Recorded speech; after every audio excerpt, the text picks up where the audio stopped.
तो हेलो दोस्तों, स्वागत है आप लोग का एक और वीडियो में। आज हम पढ़ेंगे वन और वन्यजीव संसाधन का मोस्ट इंपॉर्टेंट क्वेश्चन जो पेपर में आने की 100% संभावना है। ठीक, जिसे भी पढ़ा गया था चैप्टर, तो अब चैप्टर पढ़ने के बाद कुछ मोस्ट इंपॉर्टेंट बहुविकल्पीय क्वेश्चन देखा जाएगा, उसके बाद कुछ इंपॉर्टेंट क्वेश्चन देखा जाएगा, जिसके तहत आप लोग को उससे सहायता मिल जाएगा कि अगर आप इसको पढ़ लेंगे तो पेपर में आने की संभावना रहेगी। ठीक, तो चलिए आज हम देखते हैं, शुरू करते हैं अपना क्लास। पहला इसमें हम देखते हैं कि बहुविकल्पीय प्रश्न कुछ क्या है। ठीक, तो वेरी मोस्ट इंपॉर्टेंट बहुविकल्पीय प्रश्न दिए गए हैं। हाँ, ध्यान रखिएगा, और भी लेक्चर आएंगे उसमें और भी वीडियो अपलोड किया जाएगा जिसमें केवल बहुविकल्पीय प्रश्न ही रहेगा, ध्यान रखिएगा। और एक ऐसा भी अपलोड किया जाएगा जिसमें केवल क्वेश्चन ही रहेगा। तो ये सब अभी बाद में किया जाएगा जब पेपर हमारा या एग्जाम नजदीक आएगा। ठीक, लेकिन अभी एग्जाम नजदीक नहीं है तो केवल कुछ मोस्ट इंपॉर्टेंट क्वेश्चन देखते हुए चलेंगे और धीरे धीरे फिर और भी मोस्ट इंपॉर्टेंट क्वेश्चन आप लोग तक पहुंचाते रहेंगे। ठीक, तो हम बढ़ते हैं आगे, देखते हैं वन और वन्यजीव संसाधन। तो पहला हमारा जो क्वेश्चन है, कौन सा संरक्षण तरीका समुदायों की भागीदारी नहीं करता? कौन सा संरक्षण तरीका समुदायों की भागीदारी नहीं करता? तो कौन सा संरक्षण तरीका है? चार ऑप्शन है, संयुक्त वन प्रबंधन, चिपको आंदोलन, बीज बचाओ आंदोलन, उसके बाद वन जीव पशु विहार। तो इसमें कौन सा नहीं करता? तो ये ऑप्शन डी सही है। कौन सा? ऑप्शन डी, ये हमारा सही है, वन जीव पशु विहार। ठीक, अगले क्वेश्चन की तरफ बढ़ते हैं। किस राज्य में अस्थायी वनों के अधीन सबसे अधिक वन क्षेत्र है? जो अस्थायी होते हैं, अस्थायी का मतलब वो कभी हटने वाले नहीं, उनका फिक्स उन्हीं का रहेगा। तो अस्थायी वन क्षेत्र किस राज्य में सबसे अधिक है, ये देखना है। तो सबसे अधिक अस्थायी वन क्षेत्र है मध्य प्रदेश में। किसमें? मध्य प्रदेश। देखो, सबसे अधिक अस्थायी वन क्षेत्र किसमें है? मध्य प्रदेश में। अगला क्वेश्चन हम देखते हैं, अंडमान व निकोबार द्वीप समूह का प्रतिशत भाग वनों से ढका हुआ है। मतलब कितना प्रतिशत भाग जो अंडमान और निकोबार द्वीप समूह, हमारे यहाँ दो द्वीप समूह है, एक अंडमान और निकोबार, दूसरा लक्षद्वीप। ठीक, तो ये जो द्वीप समूह है, मतलब ध्यान से सुना, अभी नाम आ गया द्वीप और आ जाए प्रायद्वीप। दो नाम सुनते हो ना, भारत एक क्या है? प्रायद्वीपीय देश है। तो सुनते हो भारत एक प्रायद्वीपीय देश है। क्यों? क्योंकि भारत के तीन तरफ से पानी है। क्या है? भारत के तीन तरफ से पानी, इसलिए भारत को प्रायद्वीपीय देश कहा जाता है। और द्वीप का मतलब होता है जिसके चारों तरफ से पानी होता है, उसे हम क्या कहते हैं? द्वीप कहते हैं। ठीक, तो इसलिए तुम्हारे पास दो द्वीप है, एक अंडमान निकोबार द्वीप समूह है, दूसरा है लक्षद्वीप। ठीक, उसके बाद हम देखते हैं, तो अंडमान निकोबार द्वीप समूह का प्रतिशत भाग वनों से, कितना प्रतिशत भाग वनों से ढका हुआ है? कितना? तो हम देखते हैं, लगभग 86.9%। 86.9% मतलब 86.9% भाग किससे? वनों से ढका हुआ है। अब हम देखते हैं अगला क्वेश्चन। तो आगे बढ़ते हैं, आगे हमारा अगला क्वेश्चन है, भारत का कितना भूभाग वनों से ढका हुआ है? कितना भूभाग? तो भारत का कितना भूभाग वनों से ढका हुआ है? तो चार ऑप्शन है, पहला है 17.39 मतलब 17.39, और दूसरा है 19.39, उसके बाद 28.39, उसके बाद 39.39। ठीक, चारों में से कौन सा सही है? Option number B. कौन सा सही है? Option number B.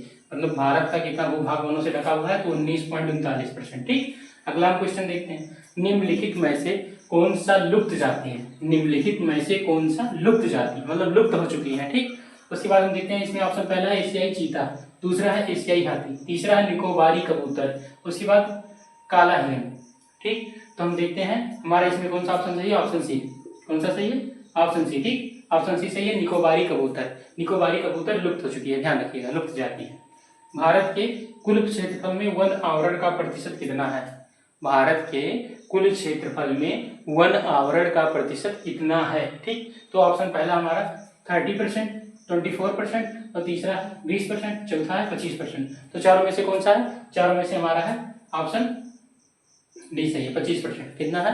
25%। तो हमारा देखो क्वेश्चन हो गया सॉल्व। अब हम बढ़ते हैं आगे क्वेश्चन की तरफ। ठीक, तो अगला क्वेश्चन हमारा सातवां क्वेश्चन, विश्व की जैव विविधता में भारत की हिस्सेदारी कितनी है? तो विश्व की जैव विविधता में भारत की हिस्सेदारी कितनी है? तो ये देखते हैं, ऑप्शन पहला हमारा 10, दूसरा है 12 और तीसरा है 8 और चौथा है 9। तो आप लोग कमेंट में बताइए कितना होगा। तो ध्यान से सुनिए, कितना है? 8%। कितना है? 8। कमेंट में आप लोग आंसर देते रहिए, जिससे आप लोग को पता चलेगा आप लोग का कितना तैयार है। ठीक, 8% है। उसके बाद हम देखते हैं अगला क्वेश्चन, भारत में प्रोजेक्ट टाइगर की शुरुआत की गई। बताया गया था टाइगर को बचाने के लिए प्रोजेक्ट टाइगर शुरू किया गया था। कब? 1973 में। कब शुरू किया गया था? 1973 में शुरू किया गया था। इसमें हमें देखने को मिला था कि 20वीं शताब्दी की शुरुआत में टाइगर की संख्या थी 55,000। कितना? 55,000, जो बाद में घटकर 1827 हो गई थी। हमें देखने को मिला था 1972 तक इनकी संख्या घटकर कितनी हो गई थी 1827, और 1827 इन्हीं को बचाने के लिए प्रोजेक्ट टाइगर की शुरुआत की गई थी 1973 में। मतलब 72 का जो आंकड़ा निकाला गया उसमें हमें देखने को मिला था टाइगर कितने बचे थे 1827, और उनको बचाने के लिए टाइगर प्रोजेक्ट टाइगर शुरू किया गया, जो कब शुरू हुआ था 1973 में। फिर हम देखते हैं जो 1973 में शुरू हुआ उसके तहत टाइगरों को बचाने के लिए बहुत सारे उद्यान भी बनाए गए, ठीक, पशु विहार भी बनाए गए हमें देखने को मिला। तो ये कब शुरू हुआ था 1973 में, ठीक। अगला हम देखते हैं किस तिथि को विश्व पर्यावरण दिवस मनाया जाता है। अभी हाल ही में गुजरा जो हमारा 5 जून को, कौन 5 जून को विश्व पर्यावरण दिवस मनाया जाता है, ठीक। पर्यावरण को बचाने के लिए मनाया जाता है कि अपने पर्यावरण को बचाइए सब लोग, उसके लिए मनाया जाता है विश्व पर्यावरण दिवस। तो हम बढ़ते हैं अब आगे, लघु उत्तरीय प्रश्न जो हमारा आएगा मोस्ट इंपॉर्टेंट कुछ लघु उत्तरीय प्रश्न देखते हैं, ठीक। उसके बाद अब बढ़ते हैं आगे।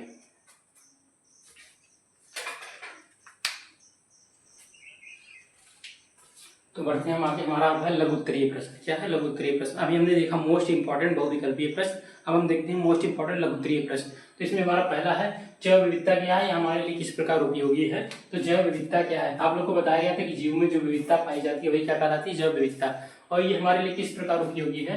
तो हम जानते हैं हमारे लिए बहुत प्रकार से उपयोगी है। जैसे हम जानते हैं कि अगर जैव विविधता नहीं रहेगा तो हमारे यहाँ कोई काम नहीं चलेगा, सबके जीवों में विविधता अगर नहीं रहेगी तो हमारे यहाँ काम नहीं चलेगा, ये होना जरूरी है। और ध्यान रखना, अगर इसका पूरा आंसर चाहिए आप लोग को, अगर हर एक क्वेश्चन का आंसर चाहिए, मोस्ट इंपॉर्टेंट क्वेश्चन का आंसर चाहिए आप लोग को, तो जो अभी नीचे व्हाट्सएप नंबर दिया जाएगा उस पर आप लोग जब मैसेज करेंगे तो आपके पास नोट पहुंच जाएगा, ठीक। इससे आपको ग्रुप में भी ऐड कर दिया जाएगा, और ग्रुप में ऐड करने के बाद जानते हैं आप लोग के पास नोटिफिकेशन जाएगा तुरंत कि कोई मैसेज आया या कोई वीडियो अपलोड किया गया तो तुरंत जाएगा, ठीक।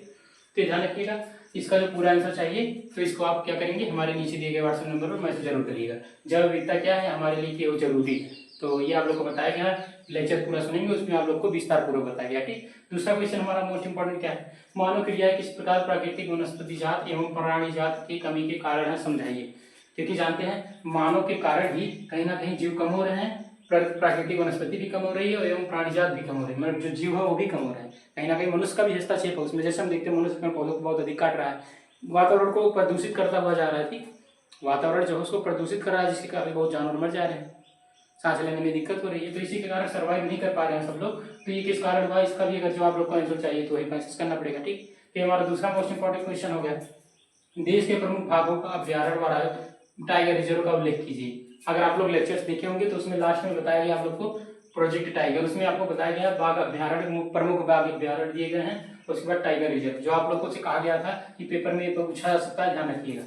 तो तीसरा क्वेश्चन हमारा मोस्ट इंपॉर्टेंट ये है, ठीक। उसके बाद आगे हम देखते हैं प्रोजेक्ट टाइगर पर संक्षिप्त टिप्पणी लिखिए। अभी तुरंत फिर बताया गया था बहुविकल्प में कि 1973 में जो हमारा प्रोजेक्ट टाइगर लागू किया गया था टाइगरों को बचाने के लिए, जो 20वीं शताब्दी में टाइगरों की संख्या थी 55,000, उसी को बचाने के लिए वो एक घटकर आ गई थी कितनी 1827, तो इसी को बचाने के लिए प्रोजेक्ट टाइगर लागू किया गया था, जिसके चलते अभ्यारण्य भी बनाए गए, टाइगर रिजर्व भी बनाए गए हैं, ठीक। तो इसके कारण ये ध्यान रखिएगा, ये भी हमारा एक मोस्ट इंपॉर्टेंट क्वेश्चन है। अगला क्वेश्चन हम देखते हैं लास्ट, वनस्पतियों और जीवों के विलुप्त होने के कारण का संक्षेप में वर्णन कीजिए। तो वनस्पति और जीव क्यों विलुप्त हो रहे हैं, किस कारण विलुप्त हो रहे हैं, उसका संक्षेप में वर्णन कीजिए। तो हमारे यहाँ अति लघु उत्तरीय वेरी मोस्ट इंपॉर्टेंट क्वेश्चन ध्यान रखिए। अब हम बढ़ते हैं दीर्घ उत्तरीय मोस्ट इंपॉर्टेंट क्वेश्चन की तरफ।